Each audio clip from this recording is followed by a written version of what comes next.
मैं चलता हूं अपने मेहमान के पास। मेहमान का नाम है बाजी महंगाई। बाजी महंगाई, बाजी महंगाई, बाजी महंगाई। हाँ जी। इतनी है ना? पहली बात तो ये है कि आपकी जुर्रत कैसे हुई मेरे से रिश्तेदारी बनाने की? आपकी इतनी है कैपेसिटी कि आप मेरे से रिश्तेदारी बना सको? आंटी महंगाई कह दूं? नहीं, आंटी भी, आपकी आंटी भी रिश्तेदारी में ही आता है। बाजी महंगाई अच्छा लफ्ज है। No way, this is not way to talk, please महंगाई, करेक्ट योर वर्ड। मैडम महंगाई कह दूं? मिस महंगाई।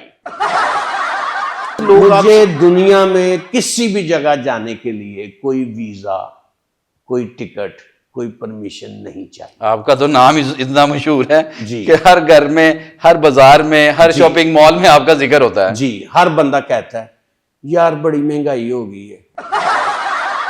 आपका दिल नहीं करता लोग आपको प्यार करें, नहीं, आपको अच्छे अलकाबाज से पुकारें? देखे मैं महंगाई हूं, किसी की बेगम नहीं।